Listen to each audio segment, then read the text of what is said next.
عہدہ بھی اللہ کی امانت ہے. کسی کو سرپنچ بنا دینا، جیسے نبی ہے، نبوت کو جب اللہ نے کسی کو نبی بنا دیا تو ان کو عہدہ مل گیا. اب اس عہدے کی پاس لحاظ رکھنا ہماری ذمہ داری ہے. یا ہم کسی کو عہدہ دینا چاہتے ہیں، اللہ نے جسے عہدہ دے دیا اس کی عزت ہمارے اوپر لازم ہو گئی.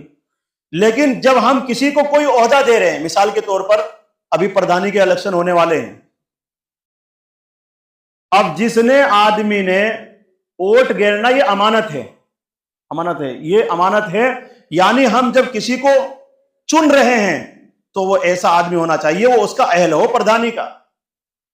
ایسا نہیں کہ ہم کسی کا کھا لے اور کسی کا گا لے.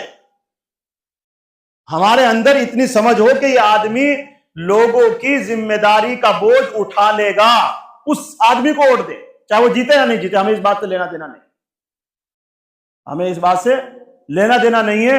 وہ سب کا لحاظ رکھے، مسلمان ہو، مشرک ہو، کافر ہو، غیر مسلم ہو، کوئی بھی ہو، اس کے سامنے سب برابر ہو. جب وہ فیصلہ کرے تو پھر وہ اپنی برادری نہ دیکھے نہ دوسرے کی دیکھے، وہ یہ دیکھے بات کیا ہے، اس بات کے مطابق فیصلہ کرے، وہ ہے ووٹ کا مستحق. جو غریب کی دیکھ بھال کر سکتا ہو، بیواؤں کا خیال رکھ سکتا ہو، یتیموں کا خیال رکھ سکتا ہو، جو راستے میں سڑکوں کا خیال رکھ سکتا ہو. 5-6 سال ہو گئے اب تک سڑک نہیں بنی. یہاں کا حال، جو گڈھے خود گئے تھے وہ خود گئے تھے.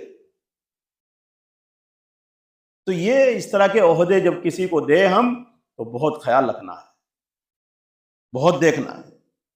اسی کو کہہ رہے ہیں کہ عہدہ بھی ایک امانت ہے، اس لیے وہ اہل ہی کو سونپنا چاہیے. نا اہل کو عہدہ دینا یہ امانت میں خیانت کرنا ہے اور امانت کو ضائع کرنا. کل قیامت کے دن اللہ پوچھے تو نے اس آدمی کو کیوں عہدہ سونپا تھا جب وہ اس کا مستحق نہیں تھا، اس کا اہل نہیں تھا، اس کے اندر اتنی لیاقت اور اتنی سمجھداری نہیں تھی.